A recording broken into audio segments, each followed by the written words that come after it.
boy, it was a big week for the Minnesota Vikings. Kirk Cousins signed, sealed, and delivered. Sheldon Richardson joins the fold, and we're pleased to be joined by Joe Johnson from purplePTSD.com and VikingsTerritory.com. Joe, pleasure to visit with you. Yeah, man, thanks for having me on. I'm super excited. It's been a pretty fun week. Yeah, for sure.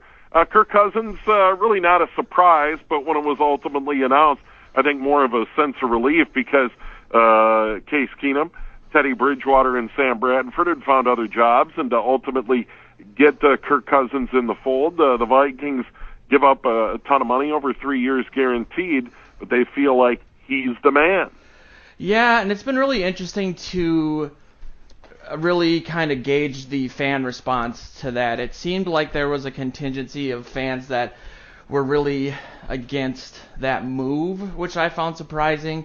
I kind of think there's two lines of reasoning there. One being the cost, being, obviously it's an NFL record. He's now the highest paid football player in the history of the NFL. And the other being the fact that he, had a sub 500 record as a starter in Washington. When it comes to the money thing, I don't think it's that big of a deal, considering they went right out and got Sheldon Richardson, the next day. I don't think it really affects the team in the way that people thought it might. The rationale was, if we take Cousins, we're going to have to sacrifice somebody like Anthony Barr, Eric Kendricks, Stephon Diggs, or Danielle Hunter, and that just really hasn't been the case. So I think that allayed a lot of the fears some people had, but, Vikings fans are kind of used to failure, so I think it's just a pre-programmed response for people to take things negative. But personally, I'm super excited by the move. I was one of the first people that went out there and kind of championed for him coming.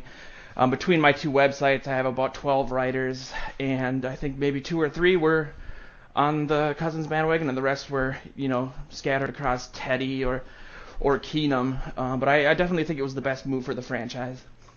All right, and it goes to show that they feel like their window is open right now at the status of the defense, even though my criticism of the Vikings in the postseason stands. 2 terrible quarters 3 and 4 against the New Orleans Saints, got very, very lucky to win that game, and then the roof caved in Philadelphia where they were blown out by the Eagles. So 6 straight bad quarters defensively to end the season. So going out and adding a guy like Richardson in the middle is going to shore up maybe some deficiencies that were exposed. You got to really look at that and see what Doug Peterson did, especially, or what moves they made. I know that Zimmer had said that they made some moves during halftime. Some of the players said that they were coasting in the second half against the Saints.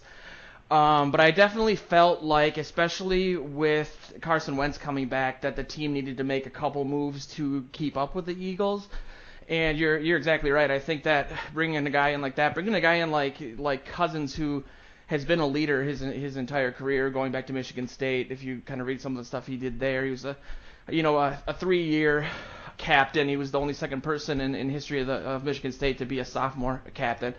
I think they need someone like that, because my theory in a vacuum, without the money thing about the Vikings, was, are we going to go back with the exact same team and somehow expect a different result? I think that's the definition of insanity by Einstein, if I'm not incorrect there. So, yeah, I felt like they needed to make moves to keep up, not only with the Eagles, but the NFC is going to be a completely different situation this year.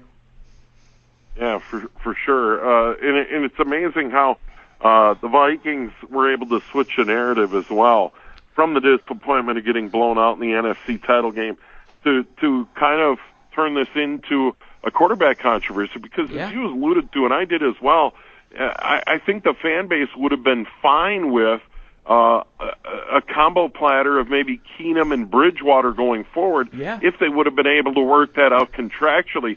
But they said, look, we're going to go out and we're trying to get the best quarterback that was available on the free agent market, and they throw out Kirk Cousins. The risk in that, and I think Jim Suhan did an outstanding job in his column today in the Star-Tribune, is saying, okay, now Mike Zimmer and Rick Spielman have put themselves out there. If this Cousins thing doesn't work out, we're going to see major changes.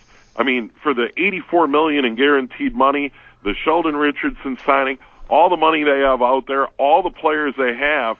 If they don't get it done in this window right now, Spielman and Zimmer are in trouble. Definitely, and I think there's something to be said about, it seemed to me that Zimmer especially had an emotional attachment to Teddy. I think he was really a champion for Teddy, and I think maybe there's some stuff that they saw that maybe the public or even people with press passes didn't really see in regards to Teddy's recovery and their faith in that. But I definitely think that you're right in the fact that they understand that this window is open. I think a part of that was, when Teddy went down, they went after Sam Bradford and gave him a first-round pick. That was kind of the beginning of the signs that they're really trying to go for it. And as a Vikings fan, I'm 33 years old. I kind of came of age with the Vikings when Red McCombs was the owner.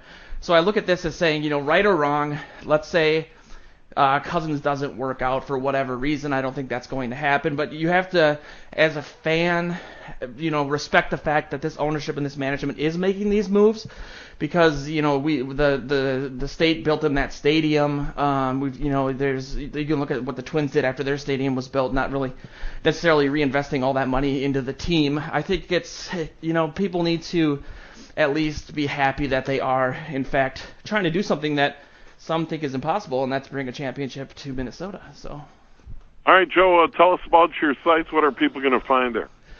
Well, I have two websites. purplePTSD.com is the site that I started back in 2015. It's a little more fan based. I kind of write from an emotional perspective more so than like an analytical perspective. But we have, like I said, 12 writers across the two sites. I want to cover the full range and the diversity of opinions that the Vikings fan base has. So purplePTSD is a little more emotional that way. We have a few podcasts there. We've had a lot of famous guests on there, like Chris Kluwe, Nick Swartzen, Ragnar for some reason.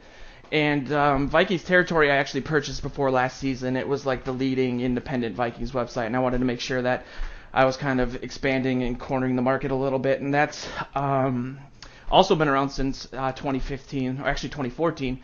And it's got just a lot of great content, pre-game shows, post-game shows, a lot of interaction with our readers and our followers. So, we're really trying to represent the fan base and, kind of go from independent perspective and make sure that we're bringing the content to the people that they'll like, because, you got the full range of opinions there. So it's been going pretty well.